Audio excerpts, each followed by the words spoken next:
More music, more of the time. Grant's Rock Warehouse.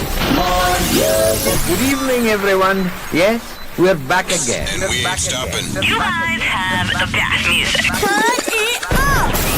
The best music. Rock and roll. 4, 3, 2, 1, 0. Welcome to Grant's Rock Warehouse, and tonight we are live. The Parish of Rock is back. This is episode 6 in our Slade series. So tonight we're looking at Slade Alive Volume 2 from 1978 and Return to Bass from 1979. Let's do it. Grant's Rock Warehouse. Now with the look and feel of hand-tooled leather. Holy crap, Parish. How are you? Nice to see you. We started a little bit late, but whatever. It's all good. You guys know we're going live. Anyway, but everything's good with you? Everything's good over there in the UK? Yeah, pretty good. Ready to talk some Slade? Absolutely. Absolutely. So, ladies and gentlemen, this is episode 6 in our Slade series. And we're looking at Slade Alive Volume 2 from 1978 and Return to Bass from 1979. So, we're getting to that era, Parish, where, well, Slade's kind of gotten out of favor in the UK market. Now, as we've known, and on the discussions that you and I have had, Slade has never taken over or warmed the whole USA audience at all. But we're going to look at these albums, needless to say, because the whole thing is we're trying to turn you on to stuff. So anyway, let's start off with Slade Alive 2. So this is the second live album that they produced. Came out October 27th, 78. Came out on Barn Records, and it was produced by Chas Chandler. Now, Chas Chandler, as we know, was the manager of Jimi Hendrix. He produced a lot of Jimmy stuff. He is also producing this stuff. So this is the follow-up to their 1972 album, Slade Alive. So we're going to look at it. Parish, what's your thoughts on this record? And then anybody in the chat, we will want to know what you think of this record, because we will take your rating out of 10. But I'm going to throw it over to Parish to get his thoughts on it, and we will go from there. Nice to see you, Parish. Okay. Yeah, it's good to be on. Before we do that, it's probably worth reminding that we finished the last show with Whatever Happened to Slave, if ever there was an appropriate named album, because that's what everybody was thinking at the time. And they were definitely at a low, although maybe not quite at their lowest point, come 1978. So because they were releasing singles that were not hits, they were releasing albums that were not hits, Chas Chandler thought they'd try to repeat the magic of Slade Alive and bring out a live album with the view that hopefully would catapult them back to where they belonged. And so apparently this album was recorded in the autumn of 77 with some US dates. Yeah. And in the autumn 76 with some US dates, and spring 77 on a UK tour. But when I've gone and had a look, I can't find any dates that Slade played in America in the autumn. So I'm not quite sure if that's true or not. And there was definitely a rumour amongst the Slade fans that this was never actually a live album, that this was all done in the studio. Oh, no. Like Kiss Alive, or... Well, a bit like Kiss Alive. So a bit like Kiss Alive, yeah. A bit like Kiss Alive, yeah. I don't want to be sued by Gene. We're not judging, Parish. I'm just saying, we're just throwing it out there. But I don't believe that it was done in the studio, because, and here's my copy of the album, that's so old it's falling apart. Unfortunately, you can see it's falling apart.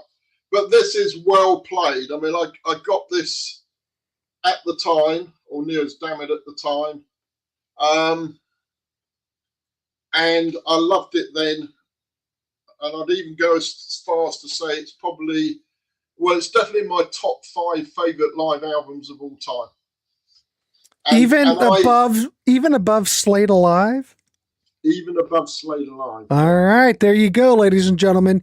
You've heard it from the Parish of Rock. So there. And this sounds like Slade sound live. I mean, I saw them during this period. We'll come on to when I first saw them a bit later, but I saw them during this period. This was pretty much the set they were playing when I saw them live for the first time. So maybe that's part of the reason. But I just think it is an awesome live album. It sounds raw. The guitars are turned up. If anybody tries to tell you that Slade are not a rock band, then play them this album. In fact, if you want to try to persuade people that Slade are a heavy rock band, that's the album you want. That's the album you want to play. Yeah, I was going to say just to double up on what you said. Yeah, it's a much heavier. Shall I use the word metal oriented, I guess? Yeah. But yeah, it's still got that glam rock feel to it, but it's a lot heavier than what came before. But, you know. And I've just seen a comment that said he looks like Nostradamus on the cover there, Dave Hill. But I do think it's an improvement on the haircut he used to have, though. Well, in the thumbnail. Yeah, I was going to say that's one way of making sure your fringe isn't on the skew, isn't it? In the thumbnail, I made sure I used a photo from Dave from that period. Absolutely. So yeah, I just think it's a fantastic album. So that kind of sets the scene. What do you think of it? Okay. If you're gonna, I'm kind of gonna. You're going to put me in a corner, I think that this is a better record than Slade Alive. This does have a much rawer, it's heavier. I think that the songs are, you're blending some of the classic songs here, but you're also blending it with some newer songs. Now, the beautiful thing about this is that you're going to get some tracks from Whatever Happened to Slade, which was really a commercial failure, but it gives them it gives the listener another view into those tracks. Well, when we did the album, I think we both agreed it was probably their heavy metal album, Whatever Happened to Slade, and that's definitely ramped up even further, I think, on the live album. So I think that makes sense. You do that, you do Whatever Happened to Slade, then the live album should reflect that. But you still get Down and Get With It, and you get Born to Be Wild. You get covers that they used to play back on a live, the first record. But, you get to hear how they energize the audience. The audience love these tracks. These are like iconic tracks with the band. That's why I can't believe it was recorded in the studio, because you can actually hear the interaction with the audience. Right. So, it's not like Kiss Alive where you do have that, but then there's no real interaction like this. You've got B, One-Eyed Jacks with mustaches from Whatever Happened to Slade. But God, it's heavy. Those songs I think really translate well in a live setting. I don't know. I think the sound quality and the performance here is great. I think this is really underrated because I don't think a lot of people return to this record. And I think it needs to get this is why we're doing these shows. Why we're doing it, exactly. To shine a light on this period of Slade or any of the periods of Slade. But yeah, me personally, I haven't rated it yet, but I like this more than Slade Alive. Well, I think it kicks off well with Get On Up from Nobody's Fall. I think that's a really, again, that's kind of heavy. Parish, you have to have that. You have to have that. Yeah. And then it has a great bass solo by Jim Lea in the middle of it, which sounds cool. And then you've got what I think is probably it's only one of my. We're going to come onto a song later. I'm going to say it's my favourite Slade song. That's all right. Certainly, this version of "Take Me Back Home," it's the riff on it is I just think is killer. And if you heard it if you heard it and didn't know it was Slade, you would think it was Kiss from Destroyer. I would suggest the riff on that. It is so it's you know, it's ramped up. Then you've got My Baby Left Me, which is an Elvis cover, but Slade played a lot. And again, that's the guitars are turned up on that, and it's got a fantastic line in it when Noddy says to Dave Hill when he wants him to do the guitar solo, "Take it away, grasshopper," which was obviously a reference to Kung Fu that was popular at the time. Kung Fu. Well, I don't know if Kung Fu was still out in '78, but this was probably '77. So this was recorded in '77 rather. Yeah. Oh no, 76. Autumn '76. This was recorded. But that version of that song, come on. The thing is with Slade, they're doing a cover version of an Elvis song, but they still make it their own. That's the thing that I like about it. Exactly. I mean, if you didn't know that was an Elvis song, you'd think it was Slade. I'm just throwing it out there. Absolutely. Anyway, keep going. Keep going, Parish. Then you've got B that you mentioned earlier, and that's really heavy. And then you've got a really good version of Mama We're All Crazy Now with the audience participation. So I think that side is the side that was recorded in the States because it's got the earlier songs on it. I think it's I think the next side is the side that's recorded in the UK. But yeah, I just every track on that first side, I think. I do want to apologize because Parish and I were rapping, and I totally forgot that we had people in the chat. Let me just take a moment. I do want to apologize to everybody. Well, normally we do these shows, we record them, but this one's a live one, and I do want to apologize. I want to extend a thank you to everybody coming on here and taking time out of your day and hanging out in the chat. I do appreciate it. Louder Than Life says, poor Dave looks like Nos for 100%. Yeah. But anyway, sorry, I was distracted. Thanks everybody for tuning in. Absolutely. Say that. Anyway, go ahead. Sorry, Parish.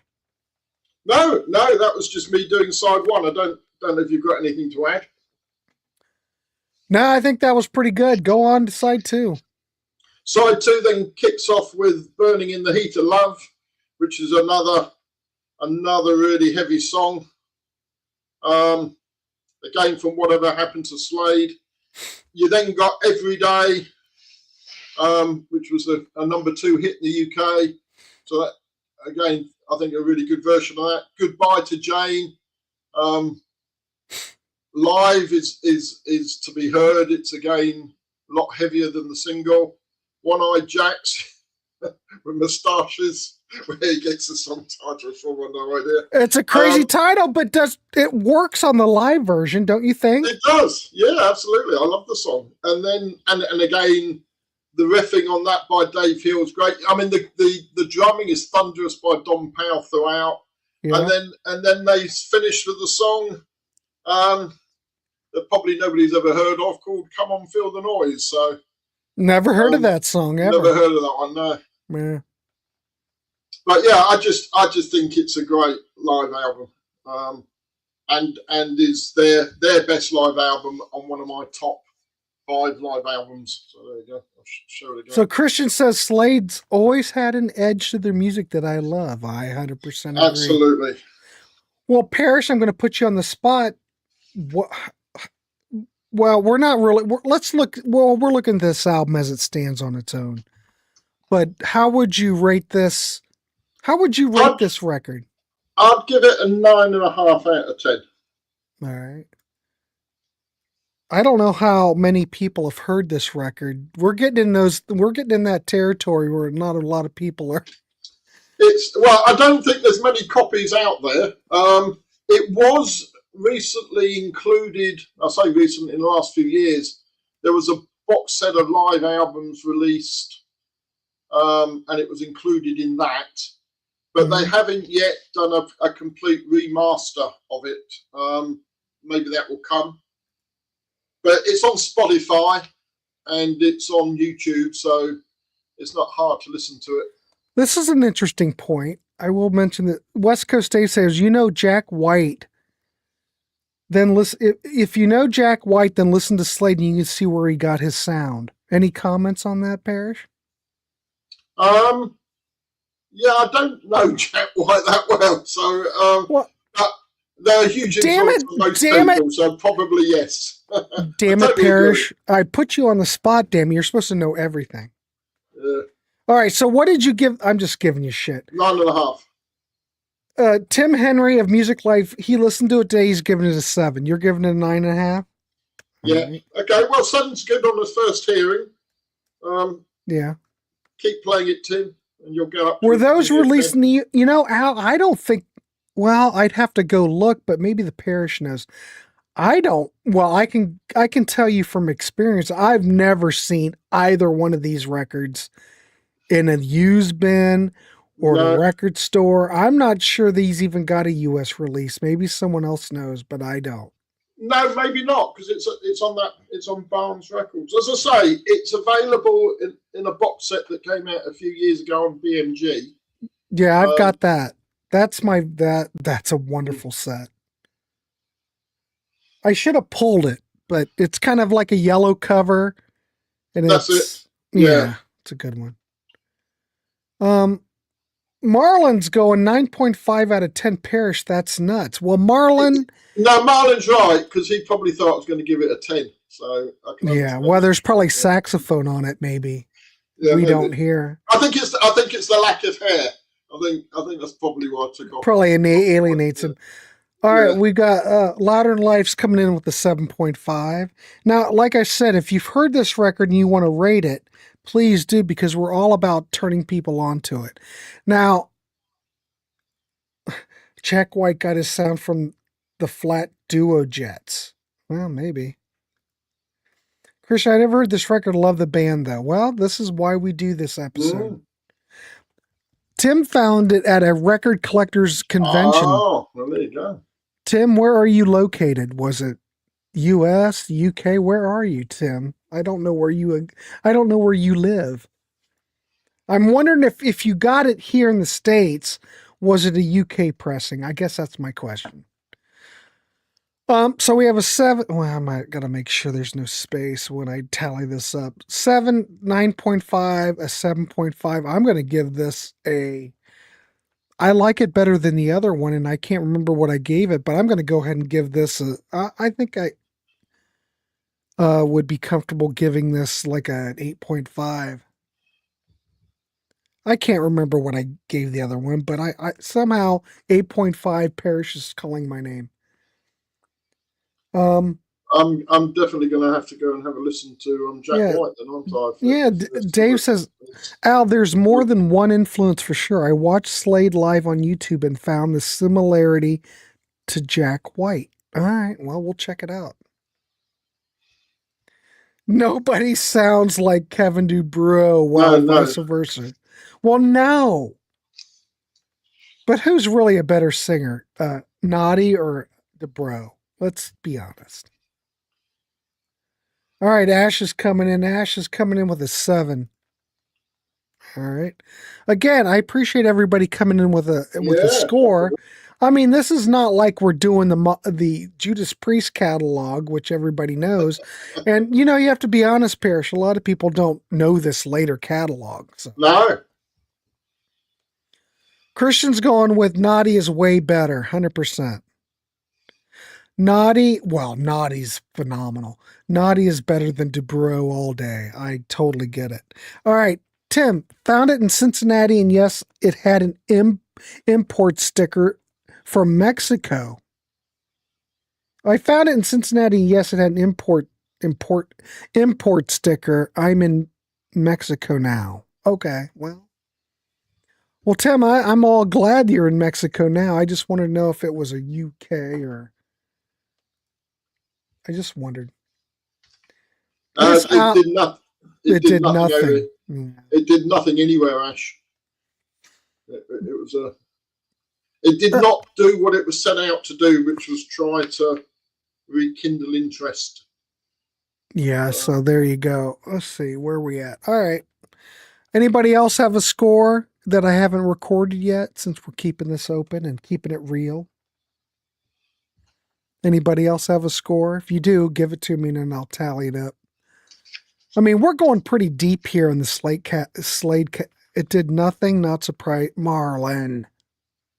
I find if Marlon, come on, Marlon. I don't know. It's not surprising because everybody had given up on them. Yeah, I get it. And it didn't get a West Coast. Tim agrees with West Coast Dave. All right, well, let's tally it up. I guess that's it. This is going to be a pretty quick show, Parish. I thought we'd have a lot more. Marlon says, doesn't sound live. Well, and as I said earlier, you could be right. I don't think there's really any documentation that says what it really is. Well, it says on the back that it was recorded on a US tour and on a UK tour.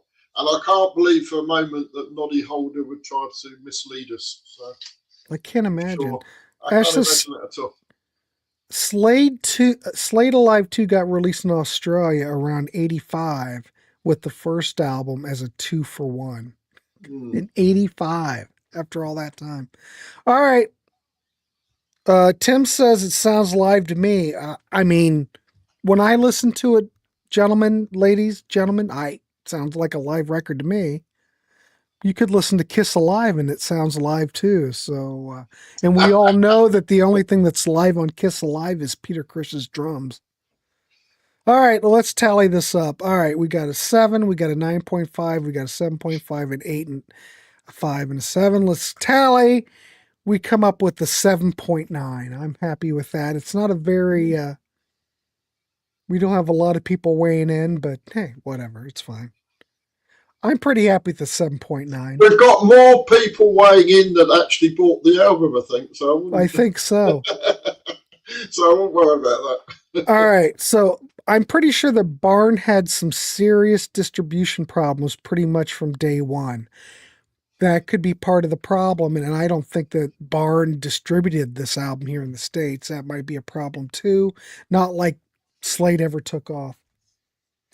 Ash says Alive 2 is average. It's average comparison to Live. All right, I don't hear that. We all hear this stuff differently. All right, here we go. We got 7.9. All right, Parish, I guess we can go. We can keep going. So now we have a studio album. We're going to look at Return to Base from 1979. This is the 8th studio album released in 1979 by Barn. This is, to make a notation, this is the first album that was not released with Chas Chandler producing. Evidently, there were some disagreements with Jim Lea over business issues, and, well, Lee wanted to produce over Chandler. So, there we go. And, of course, we know there's a commercial decline with Slade at this point that started 2 records ago. That's right, Marlon. It's Barney Fife Records. Wait a minute. Was just checking out Alive 2. Wow, DeBro stole their songs and vocal delivery wholesale. He certainly did. He certainly did. So anyway, of course, this came out in a commercial decline. They're still plugging away, though. Well, this came out in September 79, and it was about this time that I saw them live for the first time. So, okay. I think they were touring the album. I didn't have the album at the time. I went to see them, but they played at a local college at the student union bar. So me and my friend went along because it was Slade, and it was absolutely packed. I mean, it was a bar that could probably hold 100 people, and I reckon there was 300 plus people crammed in there. Slade were on a small stage, and it was ramped. The speakers were ramped right up, and I think my ears are still recovering to this day. So, and then about a month later, I saw them at the Marquee Club at Wardle Street, which was a small venue, very, very famous but small venue in London. And this was when they were at their lowest at this period. They were sort of playing pretty much every night, playing. Oh, there's an echo there. Yeah, I didn't hear it. Okay. Playing. How many times did I see them? Between 79 and 84, I must have seen them 50 times. Did you just say 50 times? Yeah. I mean, I before I came on here, I counted up that in 1979, 1980, I saw them about 25 times just in that 18-month period. Well, let me throw this out. This is going to be a bit of a tangent, but when they were at their peak, though, what size venues would they play as opposed to we're talking about this era? They were playing big arenas, so they would have been playing 15,000, 16,000. Would have been the size of arena they were playing then. After they made their comeback, they were playing big theatre type venues, so that would have been about 4,500 and selling out. So at the very peak, yeah, about 15,000. In the early 80s, about 4,500. Yeah, Ash, I will make a comment. It's a very hard. It's a very hard album to find here in the States as well. I have never seen one in the flesh. You know, I have no idea.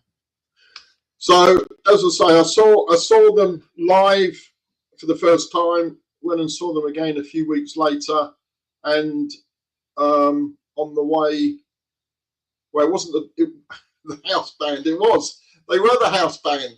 Although, as I've said before, down my local pub, it wasn't Slade that were down my local pub. Down my local pub at the time was a certain drummer from Sweet who used to go. I never heard of him. Never heard of him, Mick Tucker. So yeah, Mick Tucker used to drink in the local pub. So Mick Tucker, you'd be out, and Mick would just be having a beverage, and yeah, we used to come out of Scouts. How old would I have been? About 16.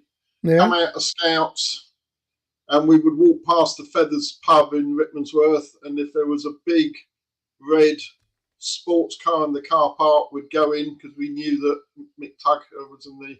Have I not told this story before? So Mick Tucker would be in the bar. He would have a big fur coat on. He would have this gorgeous blonde on his arm. And yeah, some days he would chat away, and some days he was quiet. In fact, it was Mick Tucker that persuaded me to have a go at drumming.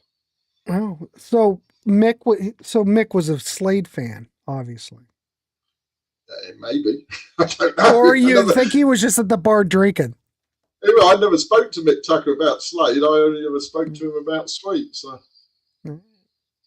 what did he say about Sweet? What did you ask him about Sweet? Mainly asked him what it was like to be in a band that was no longer famous. We were quite mean as 16-year-olds. Yeah. and all he said was he would talk about the sports car he had in the car park and the blonde on his arm, so he didn't need to say much else. I guess that's pretty much said it all. I was just curious. Put us in our place. So all right. So Parish, what's your thoughts on this record, on the tracks on here? Or give me your synopsis and your rating out of 10. And anybody, wait a minute. And with anybody in the chat that's heard this record and want to go ahead and give me the rating out of 10, feel free and I'll record it. I can keep track of this crowd. So I mean, the album has a lot of sort of sentimental value for the reasons I've just said about going and seeing him live and being sort of Slade mad at this point. I think the album is a little bit patchy though. Mm-hmm. I think it's got some good songs on it. But I think it's got a few not so good songs on it.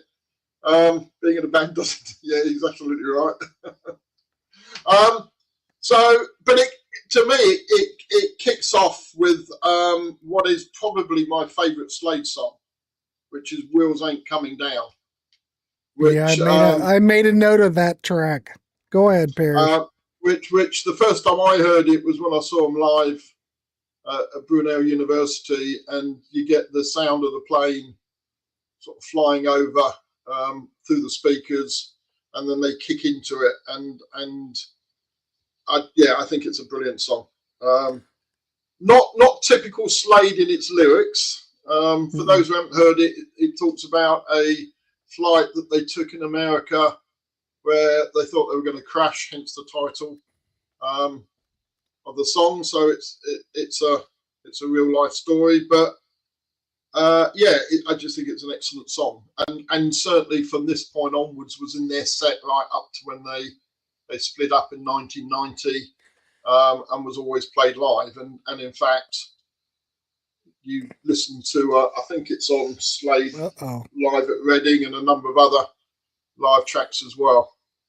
Tim's coming in low. He doesn't like this record. No, I can understand that. As I say, it's a bit hit and miss. It's all right, Tim. We're just trying to turn people on. I do appreciate you giving your score.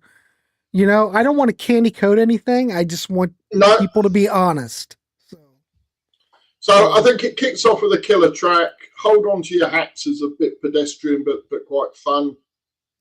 Chiquita's Throwaway, Don't Waste Your Time, Backstreet Style is not very good. Sign of the Times, though, I think is pretty good. Bit Beatlesque, I like that one. So do you think it's Beatlesque or do you think it's more progressive? I wrote on here it's kind of ambient, it's kind of progressive. I mean, it's not typical Slade, Parish. I guess that's what I'm saying. It's kind of late 60s sounding, isn't it? In the way, so right. In my view, anyway. I think that's fine. No, I like it. It's one of the tracks that I made a note of. I think it's a good track. As I say, but you're right. It doesn't particularly sound like Slade. I'm a Rocker, which is a Chuck Berry cover. I like, but there are better versions on other albums and records, which we'll talk about later. Nuts, Bolts and Screws is throwaway, but quite good fun. My Baby's Got It, I'm not keen on.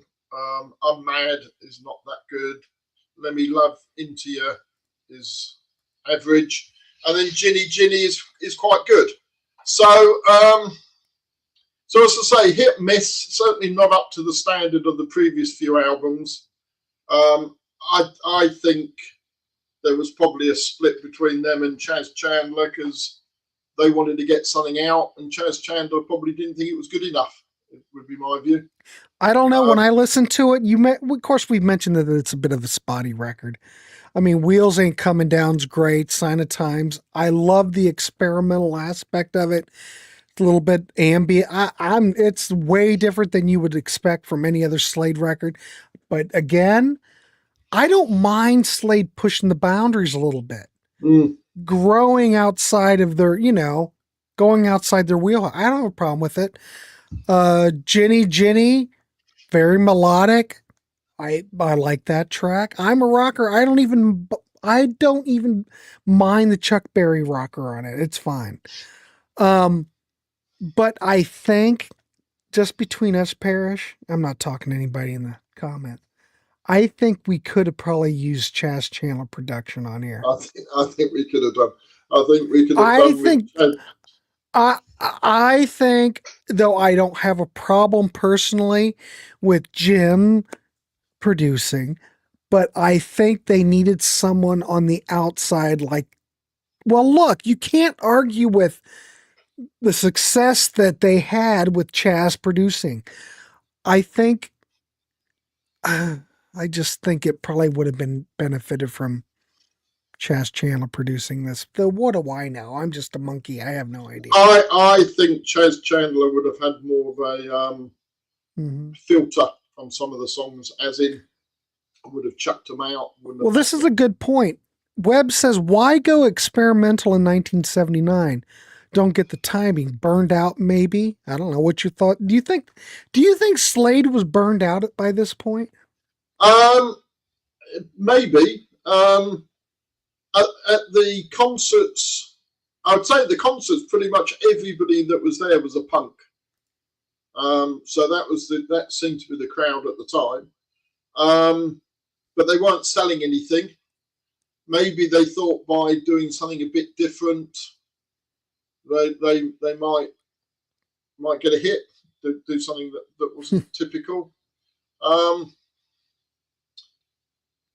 don't know about it. It looks like it's rushed more than anything. I think it looks like a yeah. That's a piss poor cover. They're trying to sell terrible records. That's not a good. Yeah. But I don't. But well, they burnt out. Well, they were playing continually. I mean, I know this because I saw them any time they came round where we were, and as I say, I saw them 25 times in 18 months. So they were just touring relentlessly at that time, slugging it out in small venues. So yeah, they could well have been burnt out. And actually, soon after this, they split up. Allegedly, I'm not convinced they did. Oh, Marlon, take the L out of Slade, and you've got Sade. That's what I'm talking about. Mike, smooth operator. 100% smooth operator. Well, yeah. Well, there is actually a joke in that because when Sade first appeared on the scene, Top of the Pops, which was the big music channel, when they put up the charts and they had Sade, somebody had misheard and actually put up a picture of Slade. So whether that was deliberate or not, I don't know. But yeah. Also, bands were sometimes encouraged to experiment with their sound back then. Maybe so. I don't know. Maybe. I'm not sure who was encouraging them at that point, but times change, music changes, so does public interest. 100%. Yeah. And in the U.S., they had zero interest. Holy crap! Is that the real Rob Walker? I never know. With Space, most chart single buyers had moved on by 76. Marlon is well. I don't know if Marlon's all that clever. Webb, don't give him too much credit. Anyway, go ahead, Parish. Well, I was going to say, so that came out in September '79, and then in early '80 they released this Slade 6 of the Best Tracks. And this has got on it, I think, just some brilliant songs. So it's got Night Starvation, which is a fantastic upbeat rocker. It's got When I'm Dancing, I Ain't Fighting, which is probably my second favourite Slade song.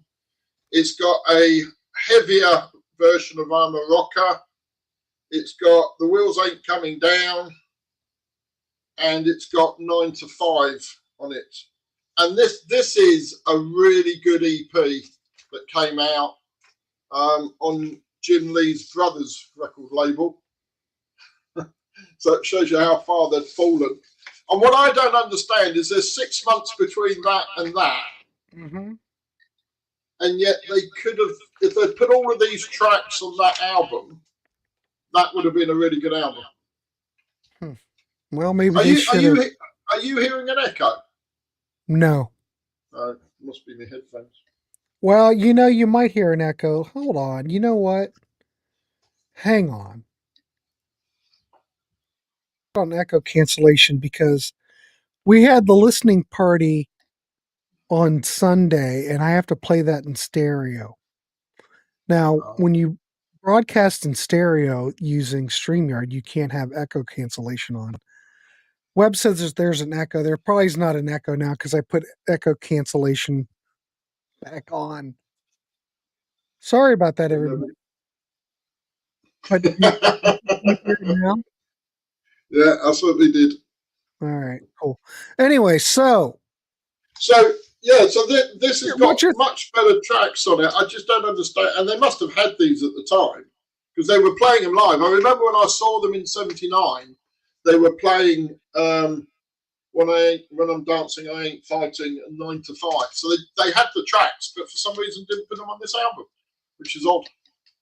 You shouldn't hear an echo now, Dave, because I turned on echo cancellation. Oh, Lord almighty. Let's see. Echo cancellation's on.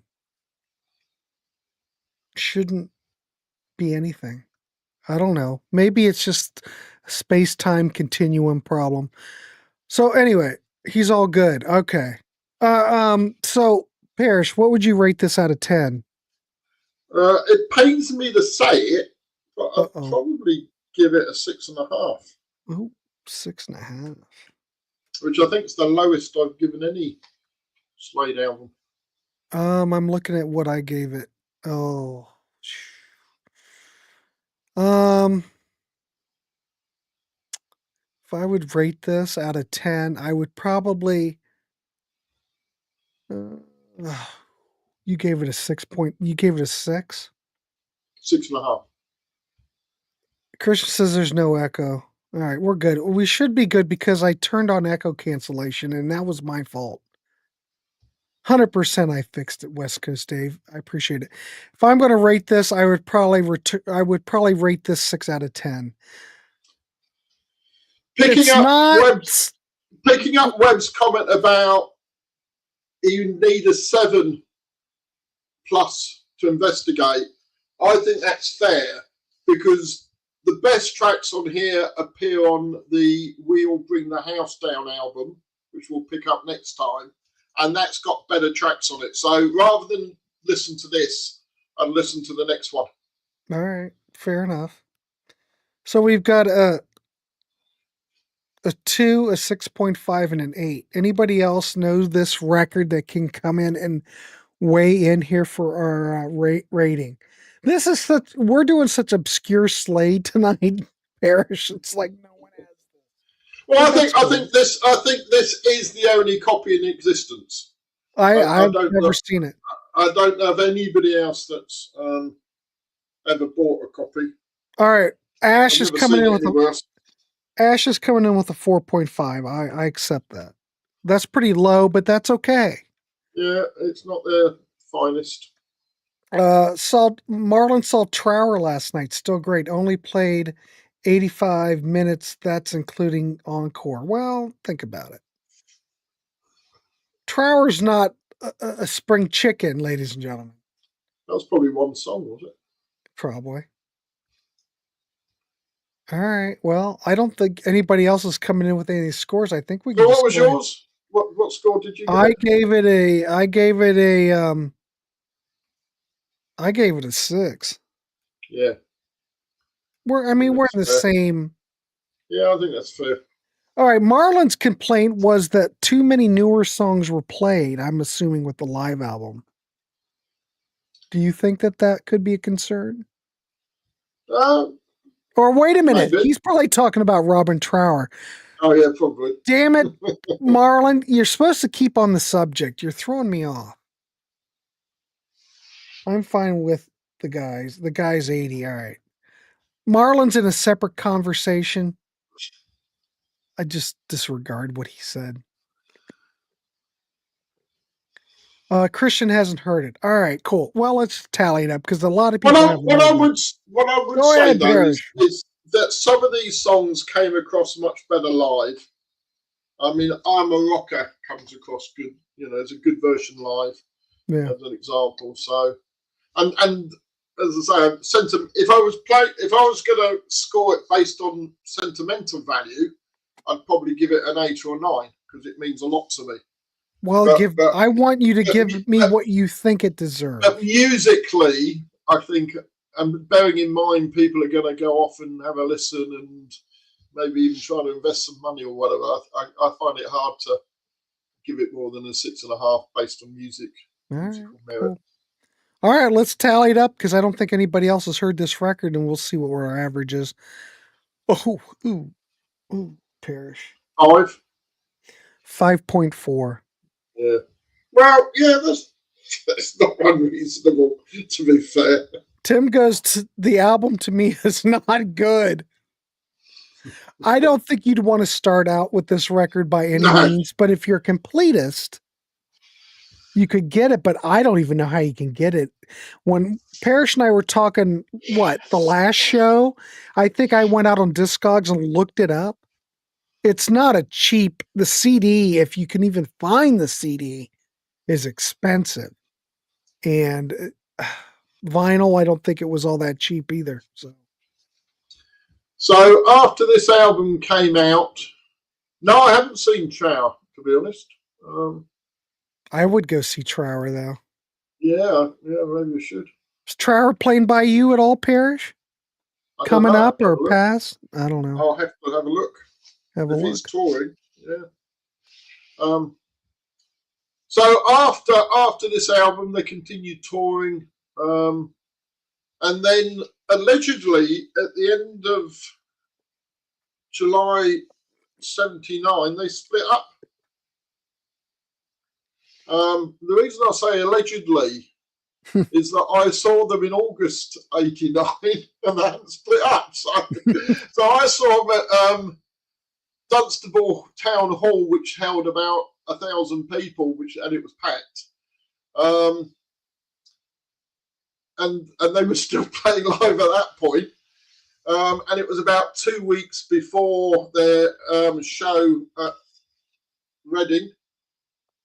And that's in the box set too.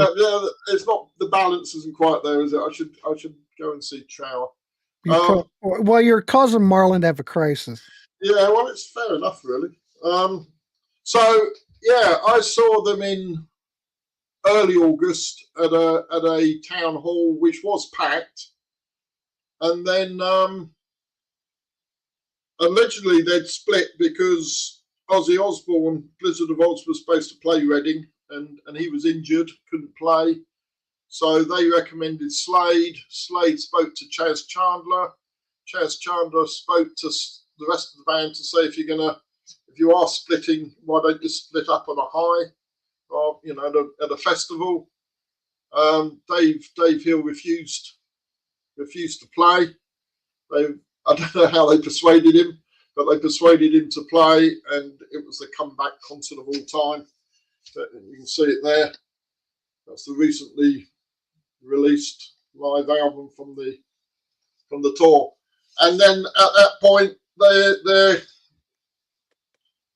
their credit raised again, and they were back in the charts a few months later. So when we talk about this album, we really are talking about the low point, when nobody was, apart from me and my mate, going to see them, slogging around the country, nobody interested.